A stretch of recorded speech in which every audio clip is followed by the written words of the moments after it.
Alrighty. Everybody, welcome to the Safe Haven, man. Y'all, this is an AMA we're having, and I want to let everybody who's here know that nothing you hear is financial advice at all. We're just here to help you make the best investment decision possible because you can talk directly to the team and gain information you otherwise wouldn't be able to. Now, first off, I want to start off by asking the guest here that if you are going to add what would I say? If you're going to add a section where you just want to straight talk about the project a whole lot apart from the AMA, we'll leave room for that at the end. But I asked that, wait a minute, hold a second, guys. I got activity going on. My baby cousin's here.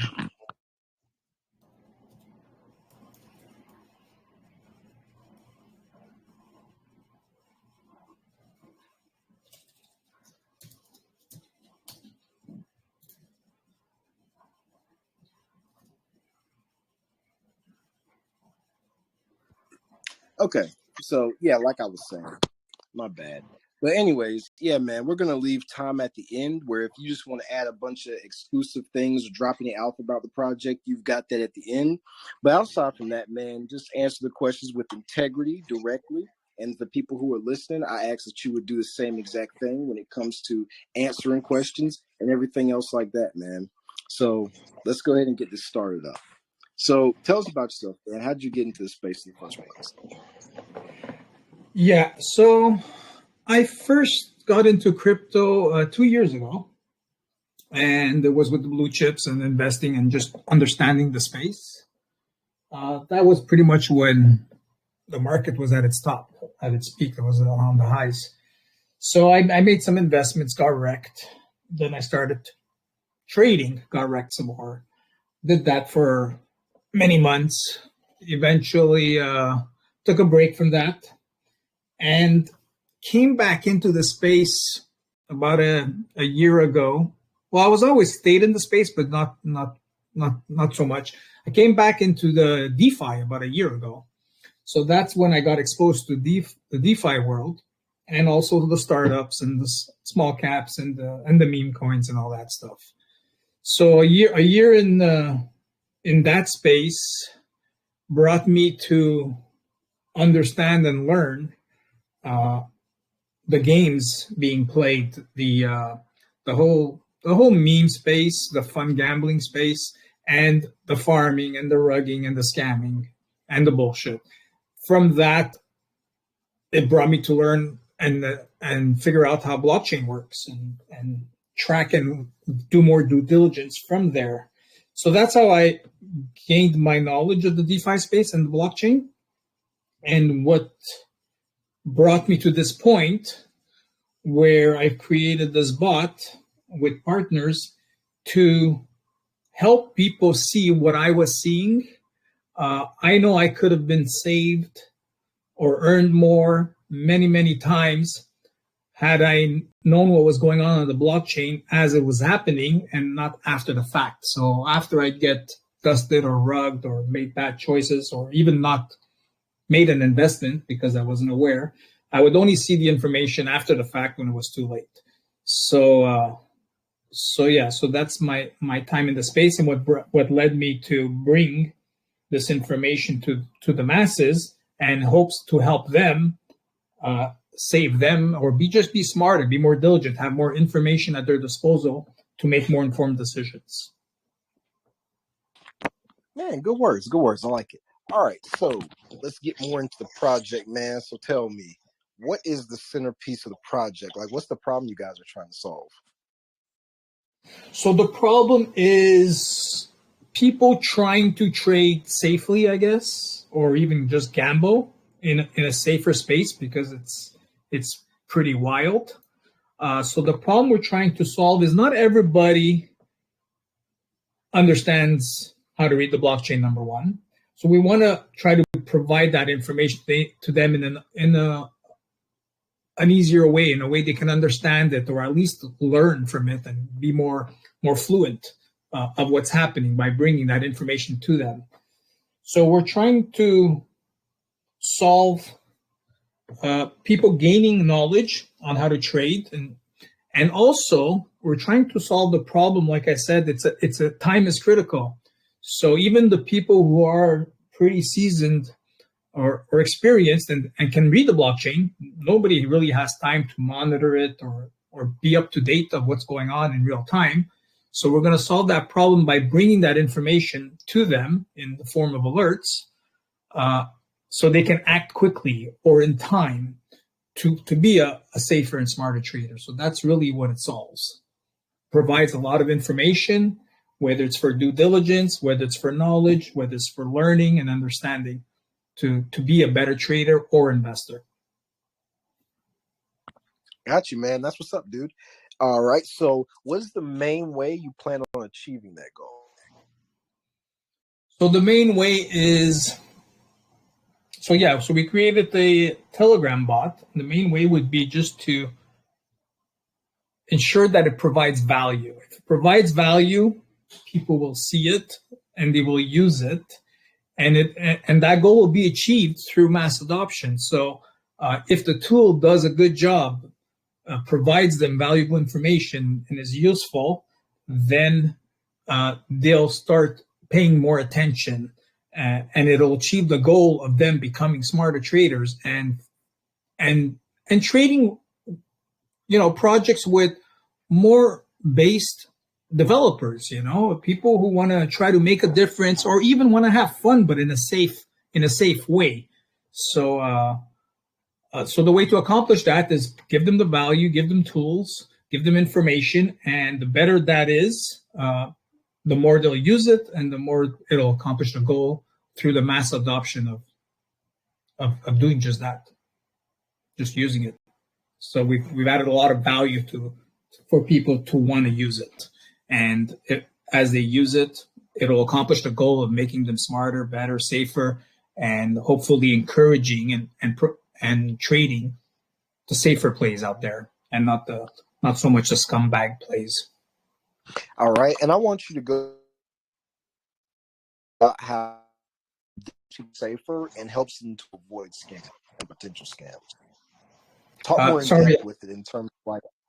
Yeah, sure. I can give you so for starters, the utility is a Telegram bot. You can scan a contract.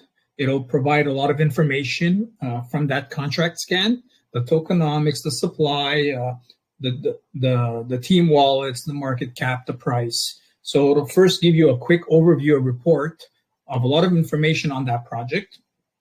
And once you've scanned and you've analyzed that information, people can choose to buy or trade it. And the way they'll be kept safe, because some of the information provided, like, if it's a honeypot or if it's got certain functions to be aware of, let's say there's a blacklist function or there's high taxes. So it'll provide that information to allow them to make a better decision, and which in turn hopefully keeps them safer, see which ones are, or at least know their risks. Then how they're really kept safe is through the activities. Let's say they do decide to buy on that project based on the information they see, they like it, they make a purchase. They need to keep an eye on it. You want to keep an eye on the team, you want to keep an eye on the community, but more important, the actions speak louder than words. So you want to keep an eye on the blockchain. So it'll monitor different activities. For starters, it'll provide an overview of the funds being sent to team wallets, so the tax wallets, and it'll monitor the movement of these funds. So as funds leave, let's say the marketing wallet, the holders can either question it, review it themselves, or just have an idea, what are these funds used for? Are they being used for marketing? Is it for operations? Or is it going to Tornado Cash, for example? So it'll alert them on the funds movement, for starters, and to kind of gauge how the project is being managed. Then it'll also alert on tax changes or tax manipulations, as well as the breakdowns. I've seen many cases where some devs will say, you're getting 5% in rewards, but then they make changes on the blockchain and it's only 1% or 0%. Meanwhile, people are wondering, why am I not getting rewards? Well, the alert will tell them that. It'll it'll monitor liquidity pool changes. So if the liquidity pool is added, they'll get an alert. They'll say, oh, this is great. The dev is doing a good job. He's throwing some funds to the liquidity pool, or the reverse. He's removing liquidity pool. So now you have to decide, why is he doing that? Is it for malicious reasons, or is it some tactic? Normally, I see it as malicious, or just to farm. Other things it'll monitor is airdrop wallets. Sometimes a lot of projects will airdrop wallets to the teams, to the team members, and it'll alert you if those airdrops are being sold. So if I see big wallets or airdrops being sold 24 hours into a project, or even just a few days, that's not going to give me much confidence. So that knowledge can keep me safe that this is not a long term if the team members don't even believe in holding their tokens. So buybacks too. If they do buybacks, if they burn it, it'll alert you that they got burned. If they didn't burn it, you'll see the funds in their balance and see what they're doing with it. Or are they going to resell these tokens? It'll alert you if they resell the tokens they bought, which defeats the purpose. So that's how people will be kept safer, is knowing all these activities going on and making better judgments on how they're playing it. Now, I feel like that's a fantastic way to do things. You're exactly right, all of that, man. There's a red flag when you see that the team itself can hold their own airdrop tokens. Like that right there. If they don't even feel confident in their own tokens, that is a bad thing, man. And it is true, man. It makes no sense to me. Yeah, Yeah, it's a red flag when you see when you go around and you see the taxes being changed and the rewards being changed without the team notifying you. Like, somebody needs to hold them accountable, man. So I think what you're doing is even more useful than regulations, my man. If I'm being totally honest, what you're doing is extremely useful, And although, I don't think it's necessarily it's not a bad thing if if holders are dumping, that's one thing, because they can buy and sell when they want. So that's not an indicator of a scam or a bad project. It's just their decision. Exactly. But for an investor, you may not, depending on your strategy and the size of your portfolio and what you're trading with, you may not want to buy in at certain points or at all in certain projects if that's going on. So not that it's a bad thing, but just, I'm just repeating this to clarify everything for people who are listening, man. Not for that sure. speaker. You are a good speaker. It's just when you hear it from two different people, it's more clear to people, man. So great job so far, man. Wonderful. Next thing I wanted to know is when it comes to, I know you guys have a honeypot detector as well. So here's the thing I got to say. So with honeypot detectors, those have cost me money. And when I say they've cost me money, I've watched them. And when I say this isn't even the minority, this is like half the time. Whenever I've used those honeypot detectors and the, even popular ones, I've seen it to where I've lost money on my pre-sales because I didn't invest when I was going to, and I could have made several $1,000s, but because it said it was a honeypot, I didn't. So I quit using them. So how have you fixed yours? How can we rely on yours? Yeah, we're going to be trying to educate people. What I constantly preach is for people to judge that. Like, for example, just because a contract has a blacklist function doesn't mean you'll be blacklisted. In the end, trust in the team. So while you may see what a contract is capable of doing, or if the taxes are so high that it's being detected as a honeypot, people need there's a level of education that has to come with that. Like, why are these functions existing, or why are the taxes so high? Is it because it's just on launch to prevent too many bots sniping it? So there is an educational factor on everything. It's the same thing with funds movement or funds being sold. Just because an airdrop got sold, is that a red flag? Maybe it is, maybe it isn't. The information needs to be interpreted. So if the airdrop is being sold because it's to fund, or because it was given to a marketing partner and the marketing partner is out. So these are things that are not always clear, but the activities is information. Information is knowledge. And people need to judge. And of course, through experience, like you have your experiences. Oh, well, I've lost funds because I didn't buy into what was being detected as a honeypot. But now that you have that information, or you've gotten that information, you will adapt and you will adjust, saying, okay, well, that doesn't mean a red flag. It actually means something else. So you'll gain knowledge. You'll educate yourself as people use it and see the data and what does it really mean. Sometimes it's 50-50. Sometimes 80% of the time it means red, and sometimes it doesn't mean anything, like you noticed, the honeypot. So it's hard to know for sure. Nothing is 100%. All it is we're providing data. That data can be a red flag, can be used for malicious purposes or not. There's variables to be judged. Some of it is clear, some of it is not. But for example, if one example is the marketing wallet sending out funds doesn't really mean anything. That's what it's for. It's meant to be spent. But when you see 3 transactions being sent, let's say, to the same wallet, and nobody else is getting funds, that to me would say, well, either you're paying the same marketing person 3 times in a row, or that's your private wallet and you're farming the marketing wallet. So people have to judge what the transactions are about. But again, that information comes to them. They can make more informed decisions knowing that, and they'll keep learning from it. Absolutely, man. Just reiterating what you're saying, man. So what you've got going on, although it is innovative and it's great and it is reliable, it is still just a tool. It's not the end-all, be-all. People still have to use their own judgment and factor and other things, man. So that makes perfect sense. Still with the honeypot, and I'm not negating anything you're saying. There's just questions I have about the honeypot feature. So one thing I've that sometimes other devices will call things honeypots and it's not a honeypot. Why does that happen? It's the algorithms, it's the rules that are put in place. Now, for our honeypot label, we have only one piece of data saying this is a honeypot or not. We're using the honeypot.is website for that information. So we're using their algorithm and their rules of what they consider a honeypot. So they have a few behind the scenes things that they don't expose to the public. We don't know what their rules are, which criteria defines it for them as a honeypot or not. So I can't answer exactly what determines it as a honeypot. We're relying on somebody who's been doing it for a long time and using that information. It's well-known information in the space.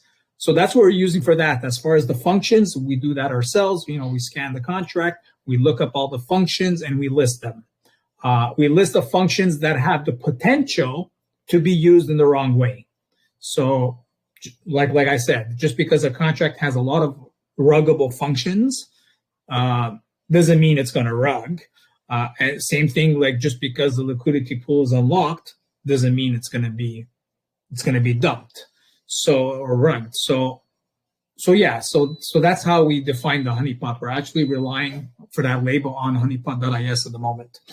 It's possible we'll create our own algorithm and define that. But there's also the fact that it changes. Sometimes a value will change. So something can be labeled a honeypot temporarily because of a fresh launch, and once changes are put in place, it's no longer considered a honeypot. But at that moment, it was. You couldn't sell, for example. So if I launch a token at 99% sell tax, yeah, it's a honeypot. I can't sell it at that moment, but it doesn't mean that the project is not legit. It could be a temporary thing. So again, we're providing the data. It's open to interpretation in some cases, in many cases. Got you, man. That's real good. So another thing I wanted to say is, man, there's other projects that although I cannot give you specific names right now, there are projects I've seen that are doing something very similar to what you're doing. What would you say differentiates you and them? Like, what's the difference between you guys? Why do people come here instead of somewhere else? Yeah, okay. So there are similarities, there are overlaps, and there are differences. The similarities is scanning a contract. Well, actually, I wouldn't even say similar. We have differences there. So at first, we scan a contract. We provide a bunch of information similar to other scanners out there. But we've added a lot of new, unique, additional info that others didn't have. Although we have noticed, I guess, people who've been inspired by us, started adding features and information that they didn't have before because we provided it. But what's unique in our scanner, is now showing the team wallets, but now there's others doing the same thing. The balances of tokens or funds. Showing the airdrop wallets is still pretty unique. And social links was for the most part unique at one point, but not fully. But again, there's going to be similarities in the scan. So we have some additional info that by the way, the way we detect the contracts and the functions, we have some unique detections in there that we made, So that overlaps. Then the other thing that's different is we also provide charts. So most out there, it provides one piece of information or another. Maybe they'll provide charts. Some other people will provide honeypot data or contract functions. Other people will provide wallet balances.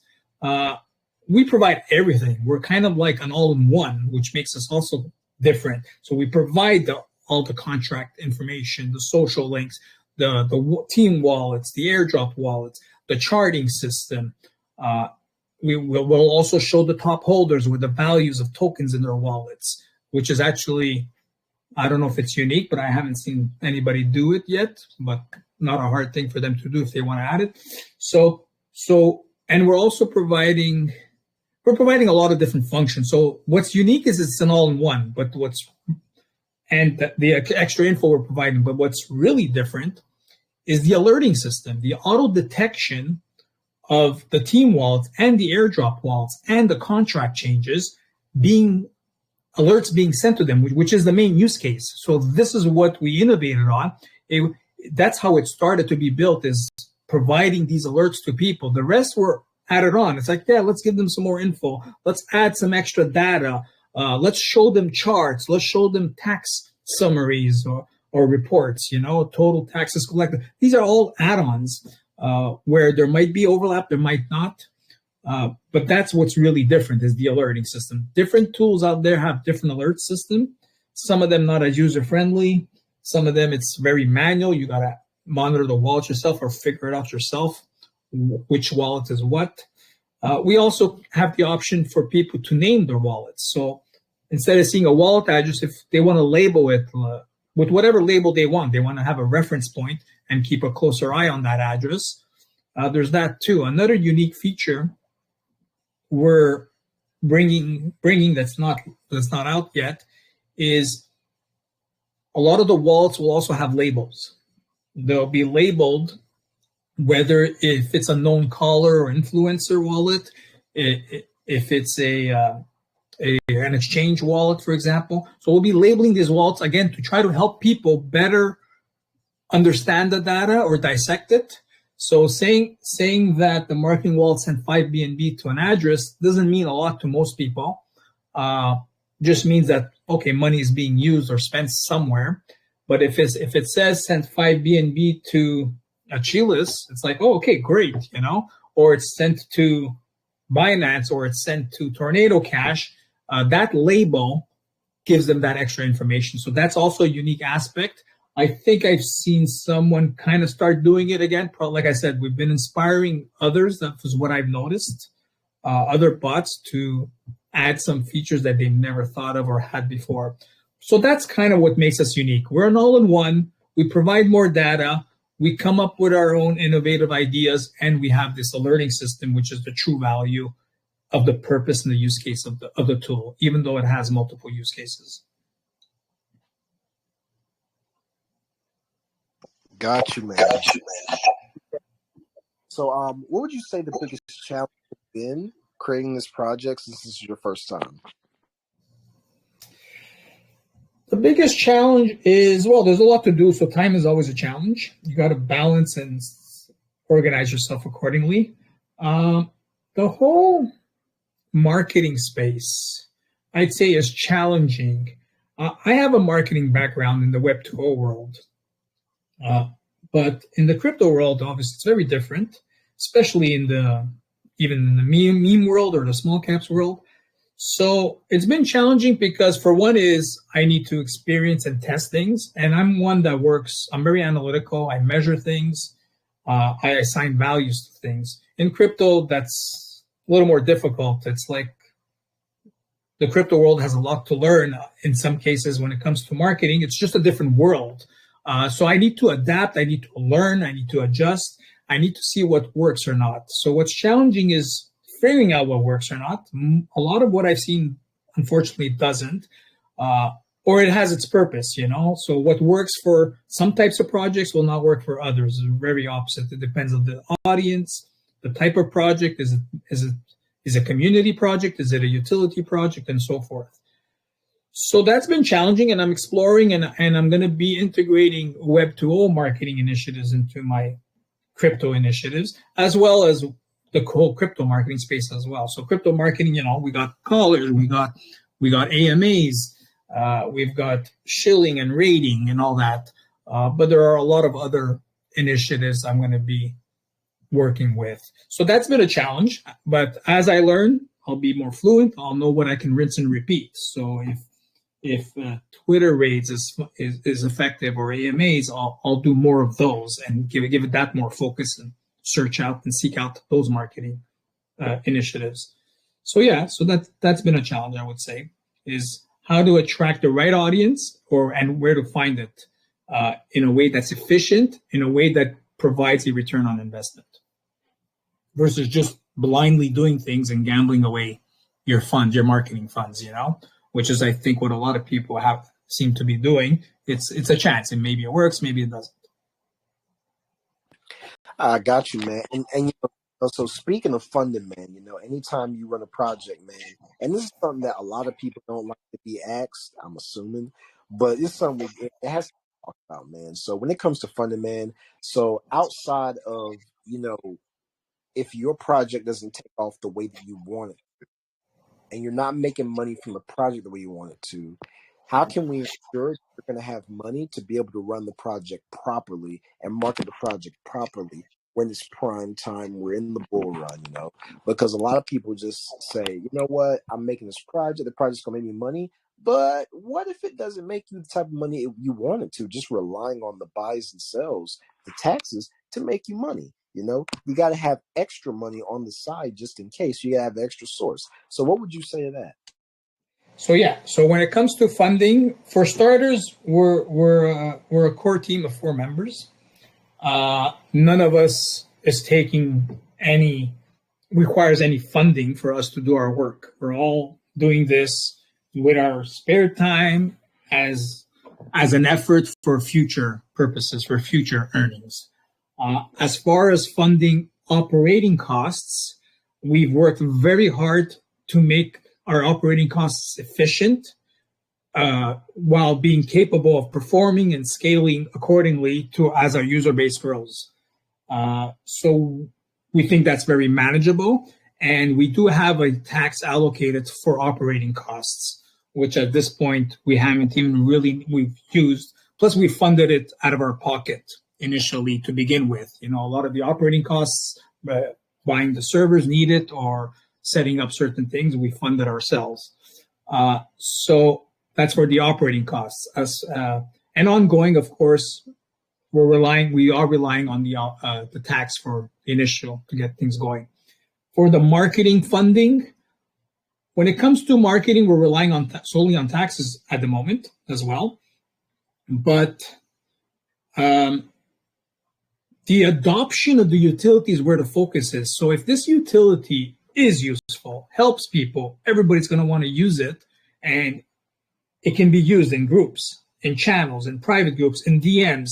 That alone is like probably going to be our best marketing of just constantly exposing it to new people who are in Telegram, you know. And we got plans to expand on that as well. It's not going to be just in Telegram.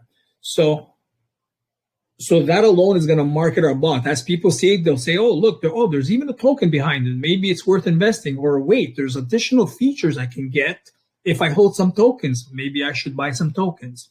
So that's where we're going to get a lot of our marketing without even spending any money, just focusing on providing good value to people. And them using it is going to create volume on the chart, which is going to create funds, and it's going to create exposure. The other aspect is we also have ads on our bot outputs, which, of course, again, with user adoption, we'll be attracting advertising revenues and getting funding from there. So even if there's no action on the chart, there's no taxes coming in, well, we got users. With those users, we'll have funding. What do we do with those funds is still flexible and can be used for marketing, operations, can be used to give back to the holders, because we're doing just fine covering our operating costs and or our marketing initiatives. And at that point, I would say, yeah, whoever's staking or holding tokens, these funds, or a good portion of them, if not all, will go back to the holders who are just using the tool and holding tokens. So that's where the funding comes in from. And we also have another use case that can generate funds. And there's going to be other things we're going to be looking into, further on the roadmap. There's going to be an NFT collection, which will provide additional value to users and more funding towards the project, and other initiatives that I can't speak of now. But that's how we're managing the funds. And if need be, I believe in this project. If I have to take more funding out of pocket, I will do that as well, as long as it serves the purpose, it provides value to users, users are growing, users are using it, it's doing what it needs to do, well, it'll get funded. Gotcha, man. That's what's up, dude. Now let's talk a little bit about the marketing, and then I'm going to let the people come in and ask their questions. So one thing about the marketing, man, what you got is great, man. It's real good. But the one thing I have seen some innovative, great projects come into this space, and they can't take off because they're a new team, whether that means they only have a few projects in their background or this is their first project. And it doesn't take off because of the marketing, man. So what are you doing to ensure, you being a new guy, what are you doing to ensure that this project is going to have the proper marketing, man? Are you going to hire a marketing agency to do it for you? Do you have professional marketers on your team? Different things of that nature. Do you have a marketing background yourself? Yeah. So for the marketing, so like I said, I've been testing out what marketing works or not. I am measuring while it's at a startup stage. I'm measuring as I'm testing these things. So I'm doing regular initiatives. I've tried a caller. I've done a few AMAs. I've done some Telegram shilling. I've done some Twitter rating, all in small pieces, all orphan, not all at once, no hype type of marketing, just little bits and pieces. Our community has grown to over 1,000 people with hardly any marketing. For example, even when I launched it, I've only done one call, and that was like a month later after the launch. And so for the marketing, there's a lot more to do. I want video reviews. I want case studies. For example, I have plenty of case study examples I can build of how you could have gotten out of a token or saved yourself or stayed in or dollar cost averaged into it because of the alerts. So a series of case studies is great marketing. So it becomes kind of like a no-brainer with these initiatives. And in the end, marketing is getting it in front of eyeballs and converting those eyeballs. What converts them is showing them value through case studies. What converts them is showing them potential to earn money by investing. What converts them is just using the utility. It's like, oh, this is good. Again, so the eyeballs are there. For marketing, again, it's going to be utility-based, value-based more than anything else. There's going to be some hype initiatives as well. And for example, outside of Telegram, we're going to be looking into bringing our bot into Discord. So we're going to get a whole bunch of fresh new eyeballs in there. We're going to be looking into potentially, I don't say we'll do it, having an ETH pair as well, along with the BSC pair. And then there's the whole web space marketing, the banner ads. That's my specialty. Online marketing, Web 2.0, whether it's article, whether it's website traffic. I can scale websites. I can do heavy online marketing. But again, crypto is different. So I'm adapting, I'm learning. So we're not there yet, and also requires funds. So that's all phases. It comes in stages. So as we grow, as funds are available. There's a lot of marketing that can be done, but it's going to be one step at a time as it makes sense. And as long as I can get return on investment, then the marketing also becomes scalable. So for every 10 BNB that I spend, if I get back 12 BNB in marketing funds from it, then the next spend is 12. So that's a model that's scalable. But if I spend 10 BNB and my return is only 5 BNB back, I can't scale. So then I have to get a lot more creative or organic and so forth. So there's a lot to do and work out and figure out, but definitely there's things to do and explore. So we'll go one step at a time. All righty, man. Man, appreciate you. Honesty and intent indirectly, man. Appreciate you coming here, like your project as well. Let's go ahead and get to these guys' questions. There's a lot of hands up. All right, Benova, you're up. Okay, Benova, go ahead, buddy. Thank you very much, JC, for this opportunity. Can you hear me? Oh, you're welcome, dude. Go Yeah. ahead. I saw on the website that sorry, I'm coming. I'm trying to load it again. On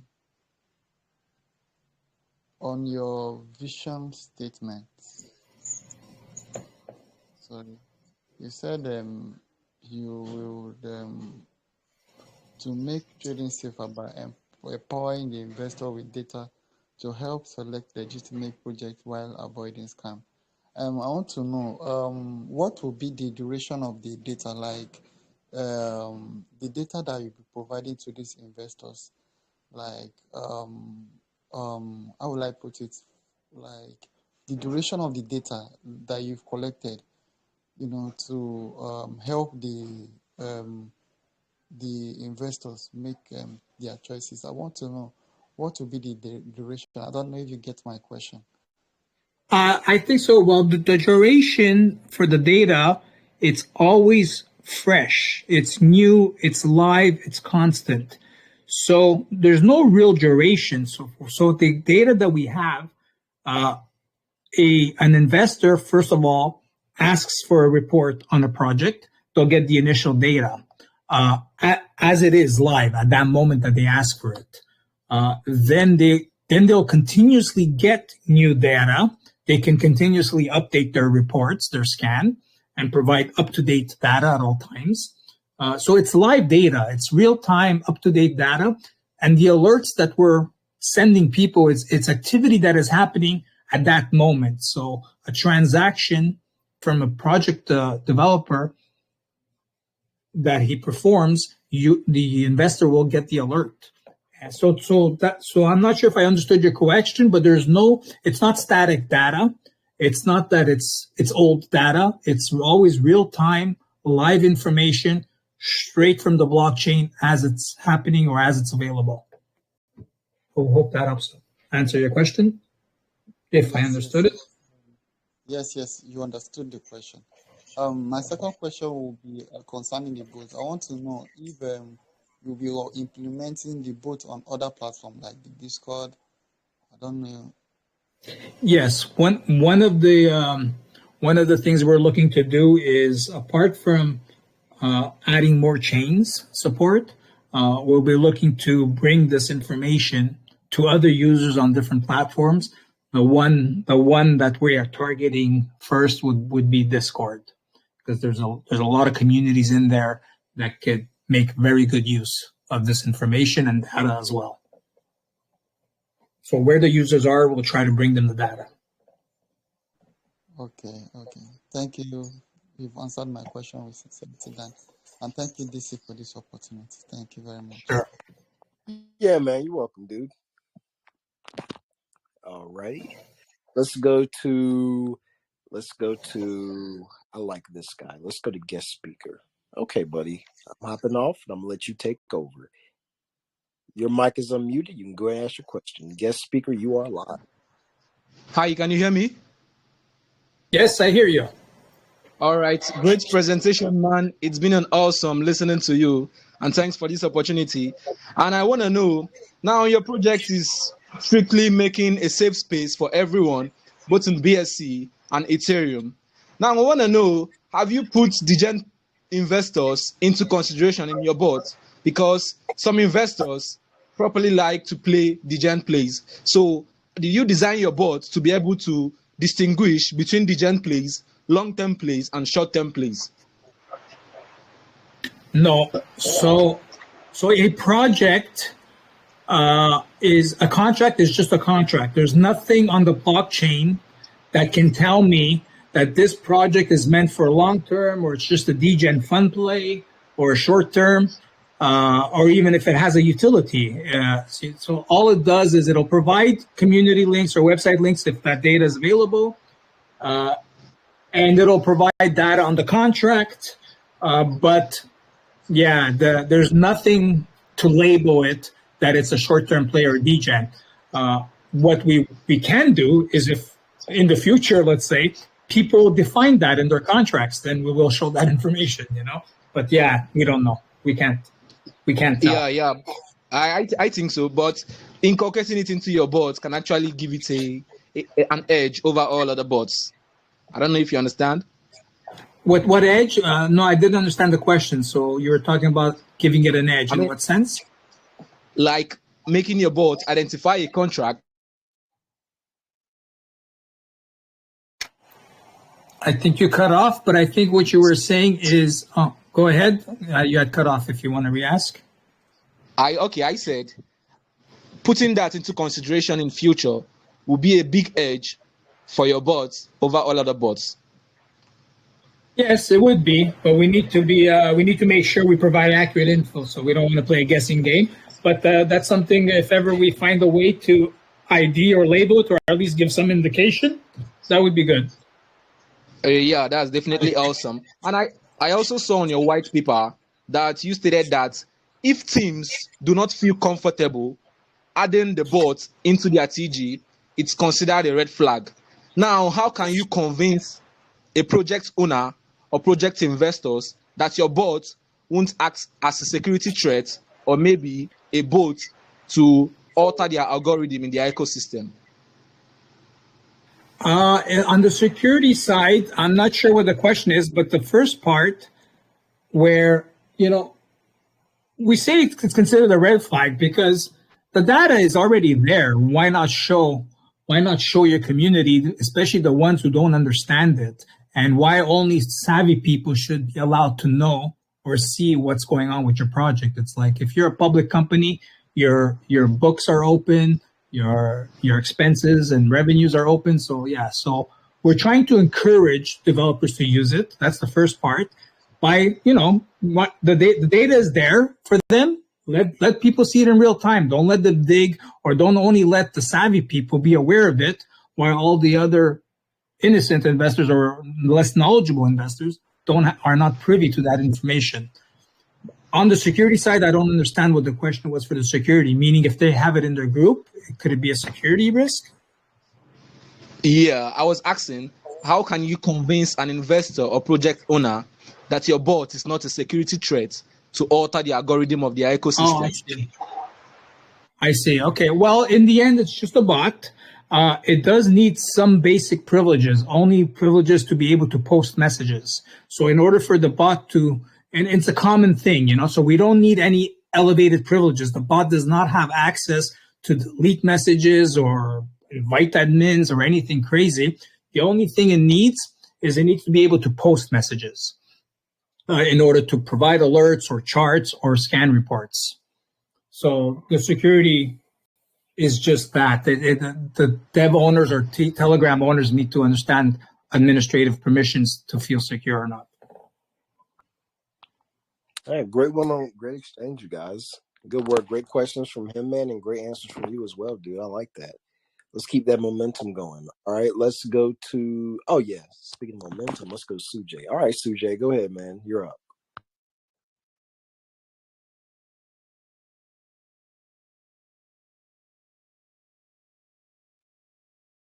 Hey, DC. What's up, bud?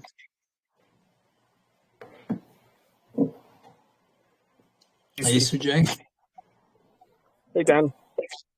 Hey, Okay, I was trying to use the bot, and it says you're not authorized to use the TTF bot. Is there? Do you need to get activated before you can use it, the free version? so currently the bot is still in beta. It hasn't actually been released yet, but it will be released this week. So it hasn't been released. So because it hasn't been released, right now it's only on invitation for groups or lounges or private groups where I need to authorize it. So you can just send me a DM or Hosni a DM. We also have a lounge that we created just for people to come in there and test it and scan contracts or just see how it works. So that's its current status. So it's not available in DMs yet until the release, which is coming shortly. So you want to keep your eyes open on that. So yeah, so I need to authorize it. You can just send me a quick DM. I'll ask you what I need, and we'll get it authorized for you if it's for a group. If it's for DM usage, you have to wait or use the lounge. Okay, perfect. Yeah, no, because the website said try out the free version, so I thought, but that's the actual version. I think anybody can then your website and click on the free version. Yeah, that's an error on my part. I shouldn't have put that link there yet because it's not ready.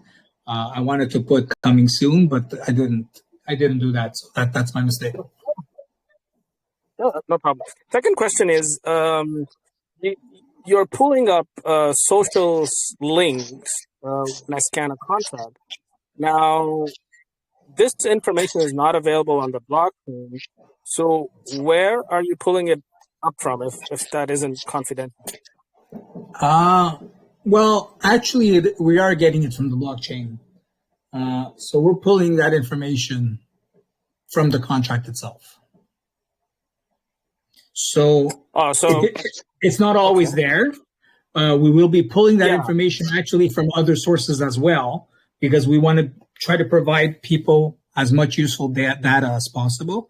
So if that data is important, we will find other ways to provide it or be more complete or even accurate if that's the case.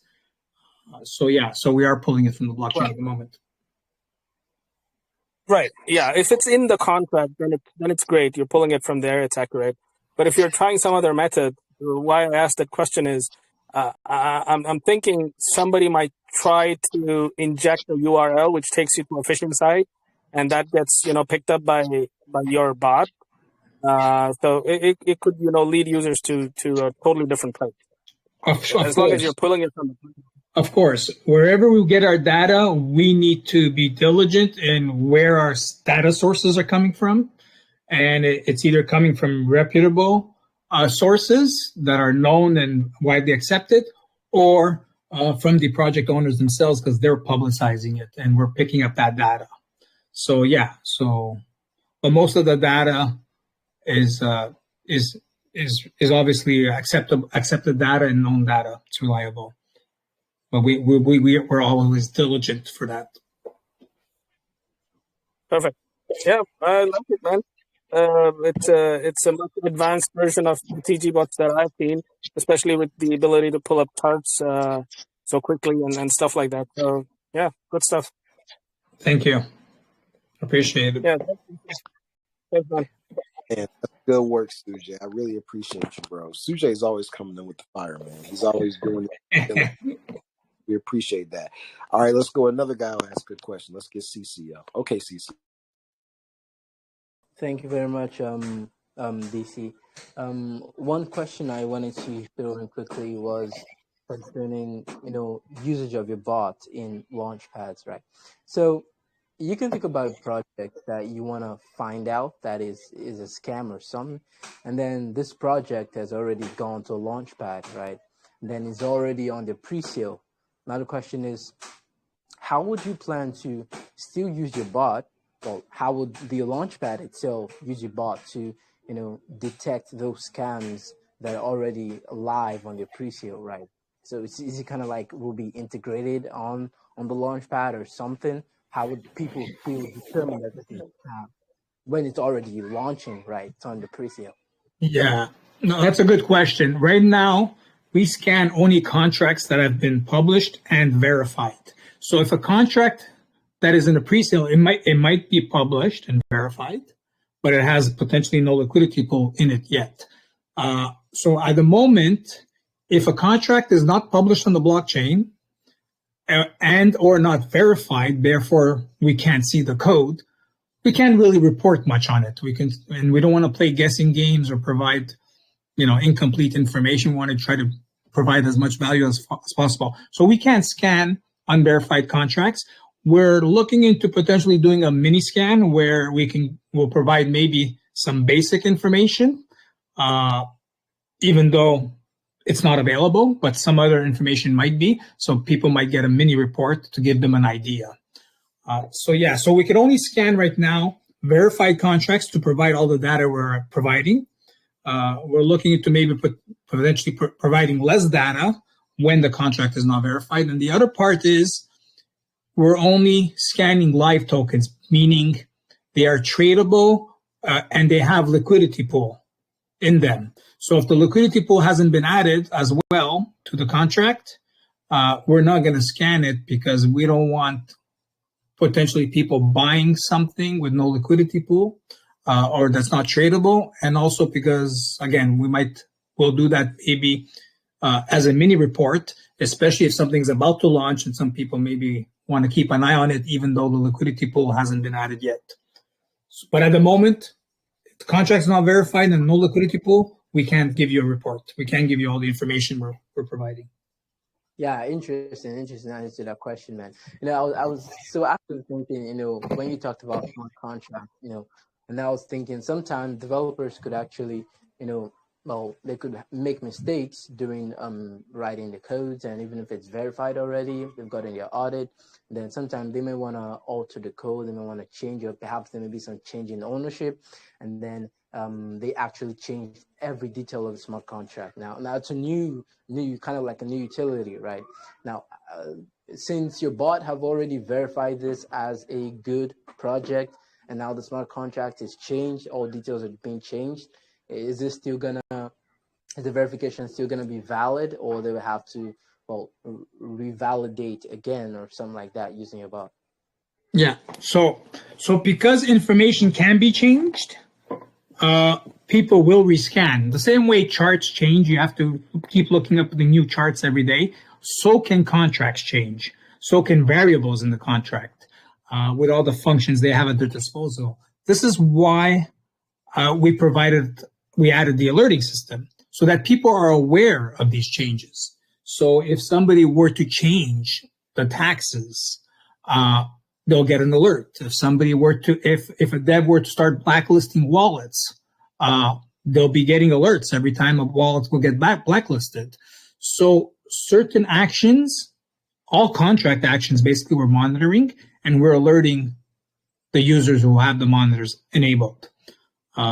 So that's how we're trying to keep them safe, and like you said, information can change. So you might want to do a fresh report, a fresh scan to see the updated numbers, the updated holders, the updated market cap, the balances. Everything is constantly always changing.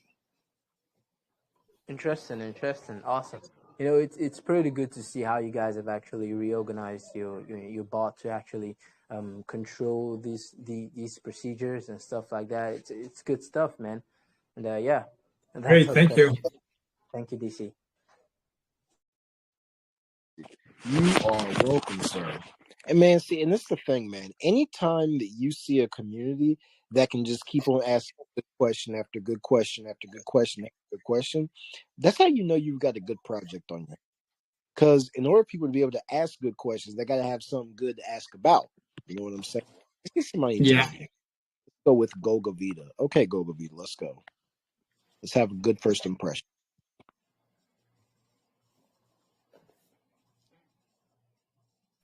Yeah, hello. Hey there. Hey, thank you, DC. Thanks for the opportunity. So, straight with my question. So, I really want to know, concerning this your project, have I go through your website, this buy and competition there, in which if we bought, if we buy your token and 0.2 BNB, so we get the reward, and the highest for the reward in the buy competition is 1 BNB. So I really want to know if like I now, if I have like 2 to 3 wallets, then I buy 0.1, then I buy 0.2 in the same in.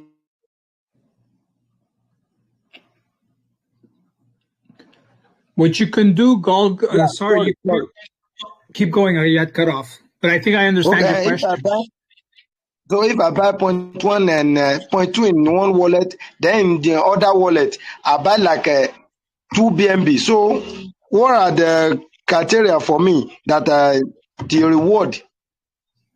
We can, in your case, if you want, you can DM me and we can discuss and verify and validate, and I'll adjust according to your situation.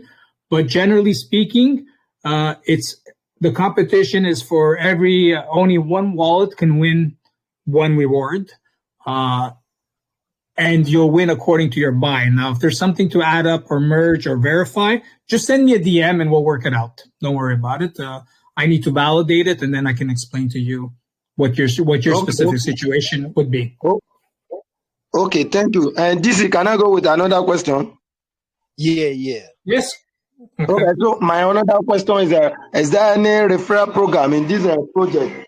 Which if I refer another my friend, so I can get the reward for that?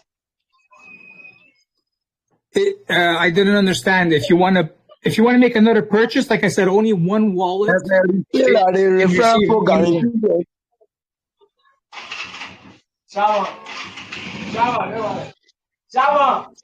What you can do, Gold, if you're not sure about how the competition works, you can send me a DM. And maybe it will be easier for me to explain or look at your specific situation. I talk about the referral program. Introduce your project, referral. Oh, the referral program.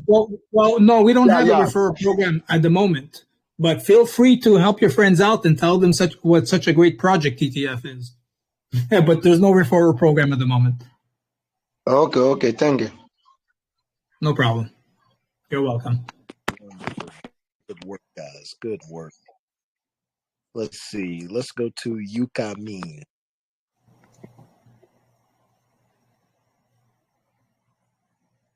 Why put a picture of him sleep here? Anyways, besides the point. All right, Yukamin, go ahead. Okay, we can go right on. Let's go to Jamie. Jamie has been active. Let's go, Jamie. Let's see what you got. All right, thank you. Can you hear me? Yeah, I hear you, Jamie. Go ahead. Yeah, my question goes this way.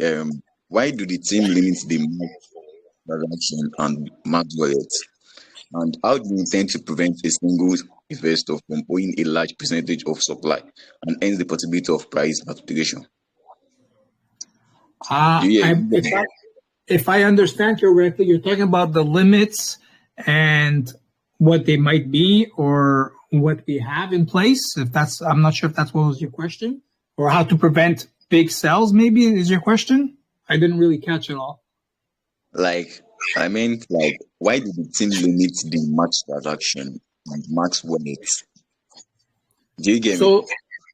I'm not sure, but let me just tell you what we have in place. So, the maximum a holder can hold in one wallet is 2% of supply, which also means it's the max transaction. So the maximum transaction a trader can make is also 2% on one wallet.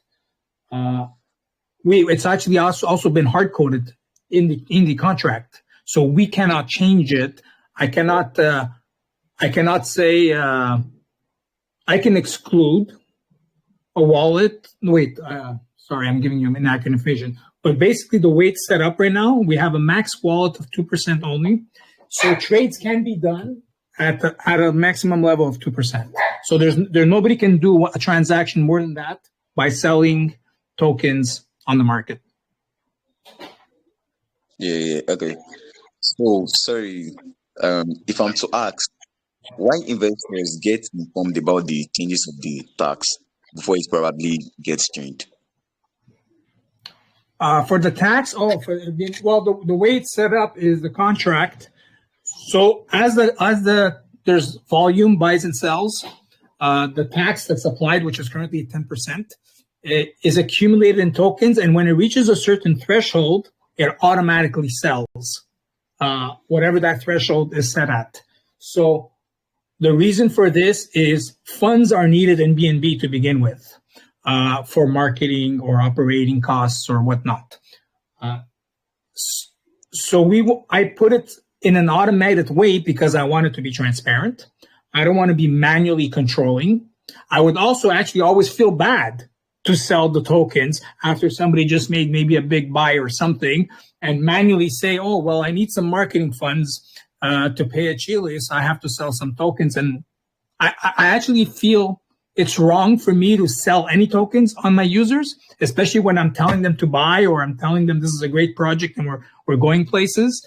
So it's set up that it automatically sells. It's transparent. We don't control it.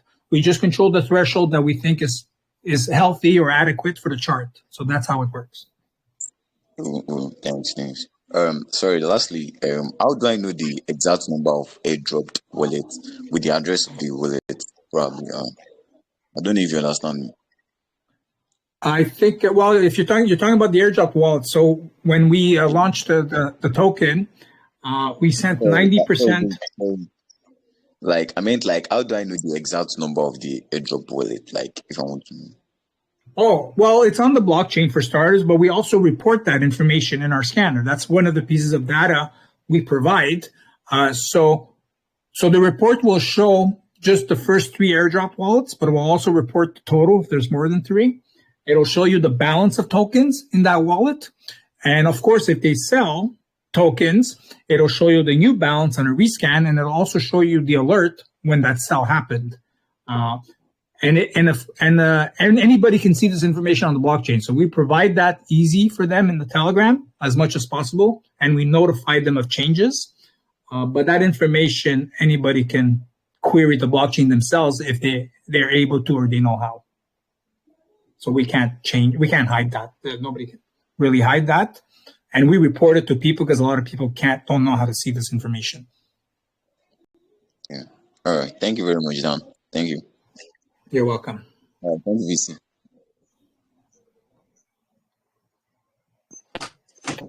Got you, man. That's what's up, dude. Your questions. All right. Let's go to Tolga. Tolga. Okay, Tolga, you're up, buddy. Hey, man. Thank you very much.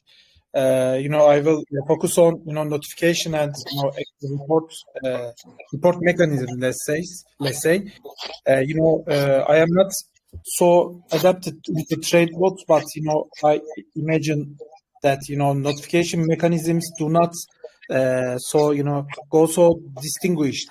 For example, you require some notifications on any subject. Actually, 2 parts. Does the bot have any separable notification alert mechanism like sounds, intervals, etc.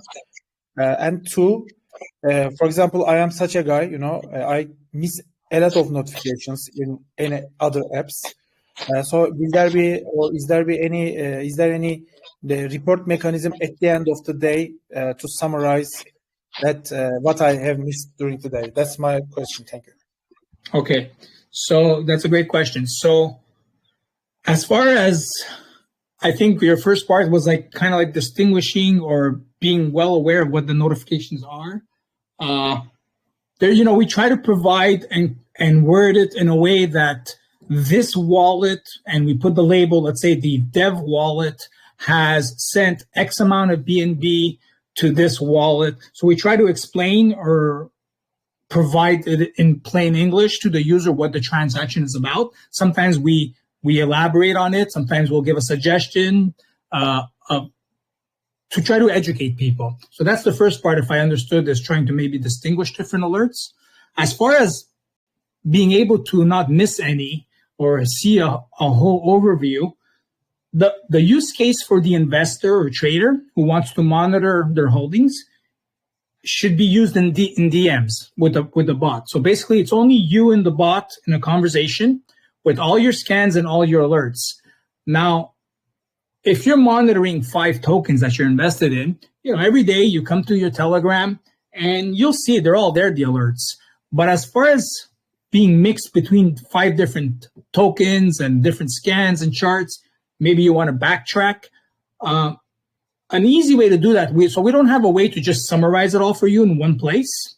It's all by timestamps in the order you receive them. But an easy way is to just do a search of the token name in that bot, in that Telegram. So if you perform a search, let's say for Dogecoin, it'll show you on the side all the Dogecoin alerts and all the scans or charts you've pulled up. So it's an easy way to that's how I kind of do it when I want to focus in on one token.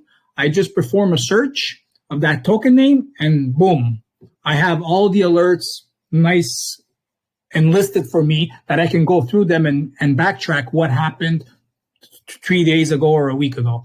So that's one way for you to kind of like catch up or consolidate. Hope that helps answer your question.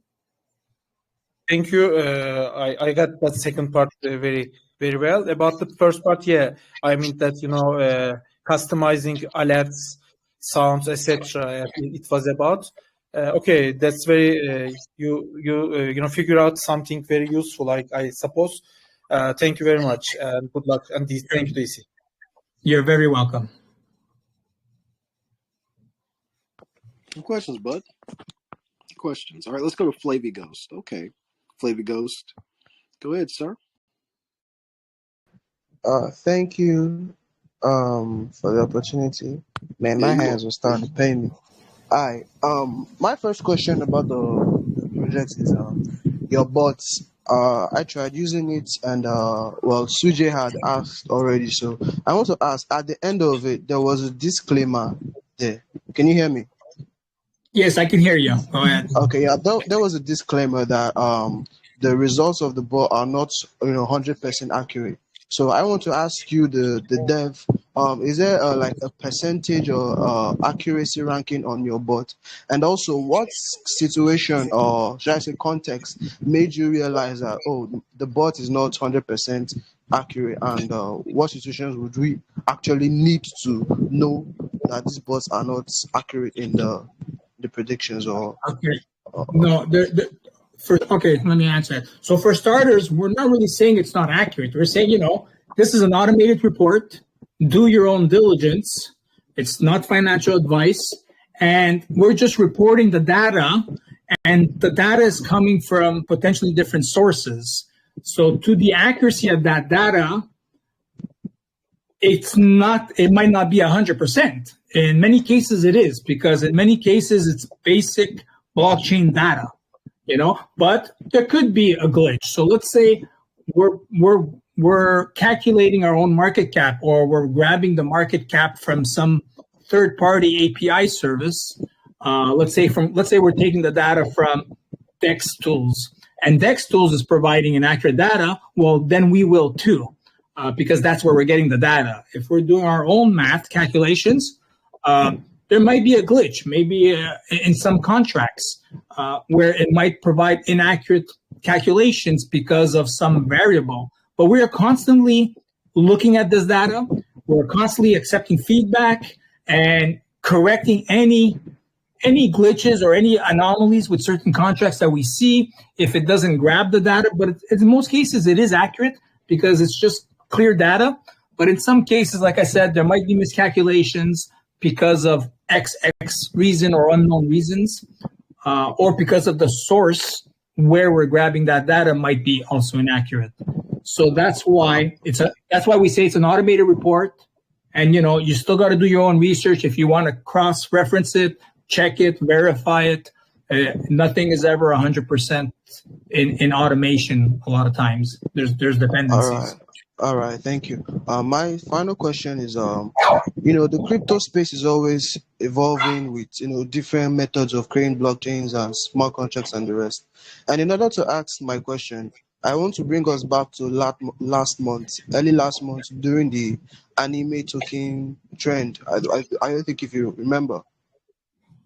No, I'm not sure what you're referring to. So last month, what are you referring to that happened last month? During the anime phase of tokens, where people were creating anime Okay. tokens on yes, there was a particular token, either Saitama or Naruto, that Okay. rocked.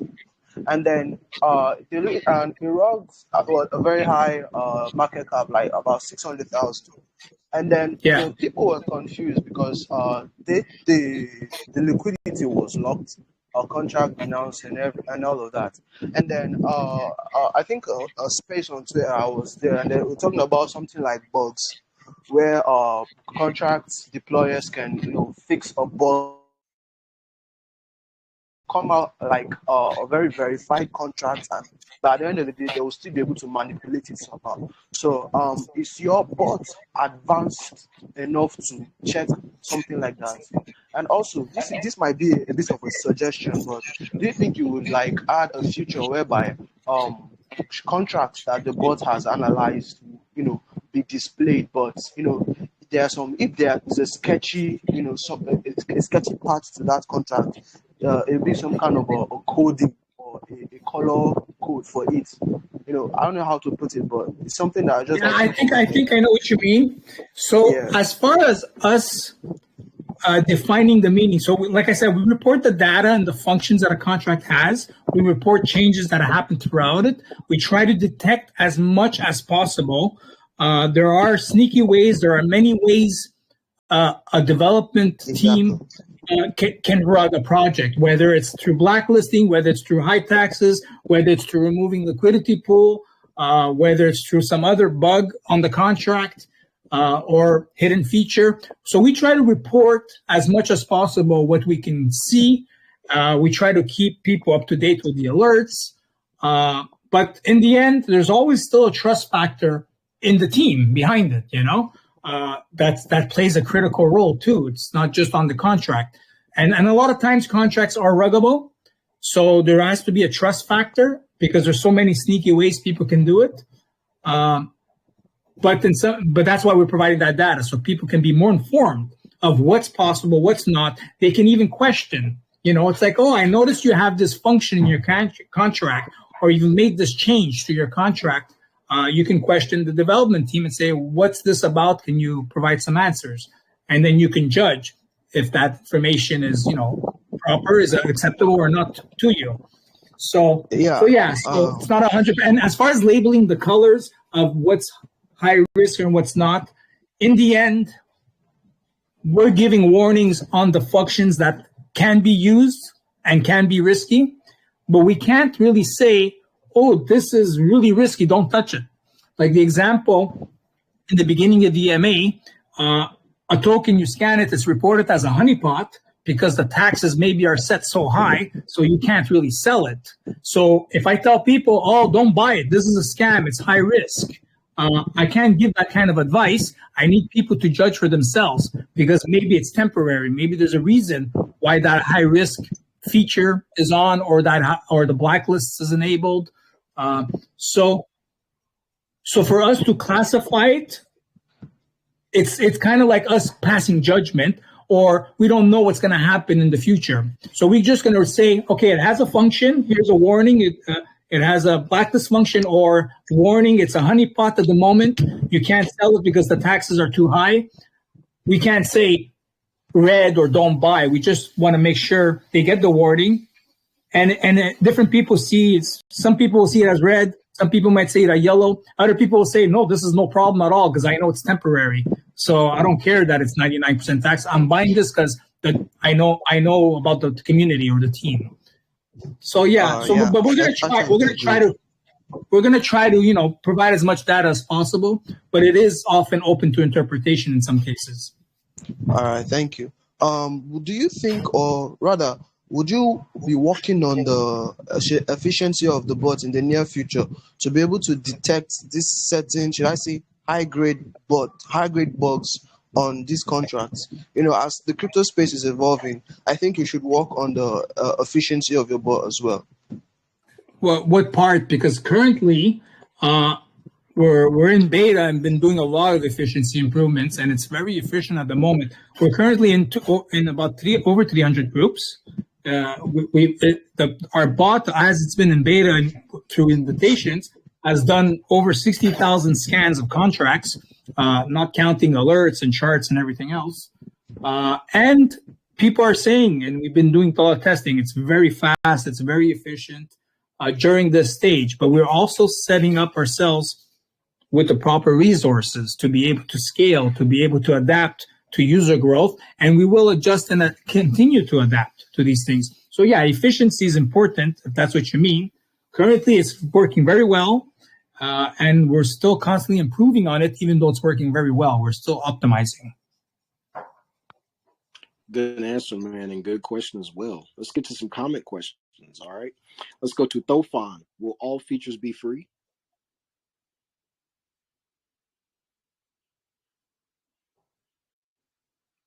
Dan, we can't hear you, bud. Oh, sorry. Sorry, go ahead again. What was that? So Thofan wants to know, will all features be free? All features? No. So we have 3 tiers. We have well, in the end, they're all free because we're not asking for money, but we are asking for some requirements. So they're all free. So you have the basic scanner, charting, other functions, and some alerts that have no requirements other than just using the bot. So the alerts would be funds being moved from the team wallets, for example, and tax changes to the token.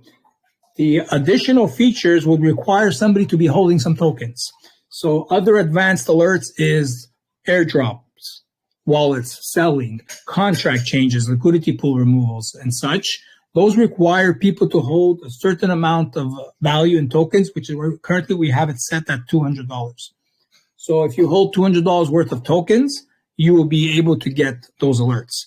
And then we have another tier higher than that. So it's still free because the tokens, you own them. You're not paying $200 to get these features. You're just holding $200. And if ever you don't want them, you can sell them right back at whatever value. They may grow in value, they may go down. But since this is new and users should be growing, there are no users at the moment. It can only grow at this point. Chances are so will your value in tokens. But as long as you're always maintaining $200 worth, you get those alerts. And the last tier is you will need to hold $1,000 worth of tokens. This tier is not currently available, still under development.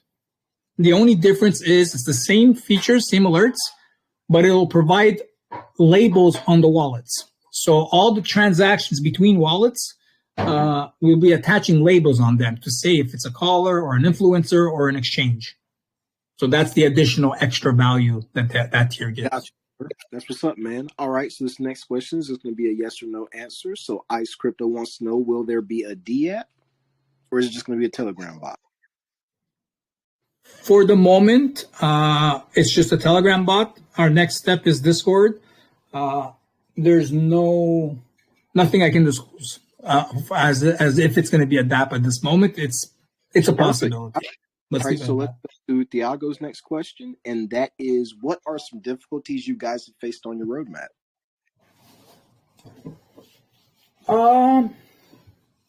Not really difficulties, just the time to get things done. There's no real difficulties. What we planned out and set to do, we are doing. Obviously, we want to do it quickly. We want to do it as fast as possible, or we want to do it as properly as possible and high quality. So the difficulty, I guess, would say, is trying to do things the right way, trying to do things of high quality, slows us down. If you don't have difficulties, don't add stuff to yourself. Just say, hey, look, guys, we've been going on our roadmap, man, and we haven't really faced many difficulties just yet. We may face them in the future, but right now we haven't hit anything. Everything's been going smooth. And that's what's been happening. So, Tiago, everything has been going smooth for these guys. These guys have not had any issues so far with their roadmap. That's what's been going on. Now let's get one more question from the VC, and that'll be the end of it. Let's go to East Coast. He's brand new. All right, East Coast, let's do it, bud. All right, East Coast, you're up, bud.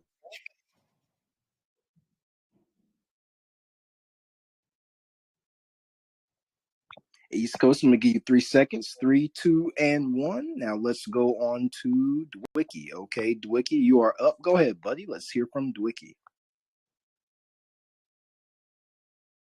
Oh, can you hear me? Yes, I hear you. Okay, my question is, do you have any plan to release the bot outside of Telegram, maybe on Discord or on your website? Oh, he already Because we answered. all don't know He's got when answered. Telegram will But got bug or maybe go bankrupt.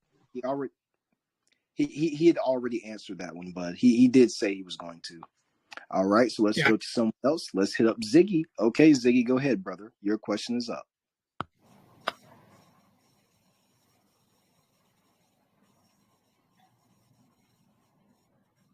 Ziggy, I'm going to give you a few seconds. 3, 2, and 1. Let's move right on. Let's go to Peter. All right, Peter, you are up. Go ahead and ask your question, sir. Thank you very much for the opportunity. Great AMA. So I just want to go straight to my question. In this day, we have some contracts that we activate some function whereby the taxes will be changing with time and with volume. We are both able to detect that. And we also have this function, multiple sell, whereby the contract or the developer will manage to sell a large percent of the token at once. We are both able to detect that also. Sorry, I didn't catch the question properly. It will detect tax changes and transaction alerts, but I'm not sure what was your question of if it will detect what exactly. There's this function in multiple sell, whereby the contract or the developer will manage to sell a large percent of the token at once. They will include that in the contract. We are both able to detect that. Yes, it detects any changes that are made to the contract. So if it's a change to the contract on the blockchain, it will detect it. Regardless of what the change, it will send a transaction saying it detected this transaction, and then somebody will need to dig into it. So if it involves a transaction, yes, it will detect it. Okay, thank you. Thank you, DC. You're welcome. You're very welcome, man. All righty. Time for Dumbledore to take over. Let's hit that duck race, bud. Let's do it. Man, Dan. Oh, dang, almost muted you. All right, Dan, man, you did a great job here, man. Oh, great. Thank you. I appreciate that. Great asking questions. You're a great host. All right. Thanks, man. Appreciate you. Let me go ahead and stop this recording. Dan, you're more than welcome to hang out.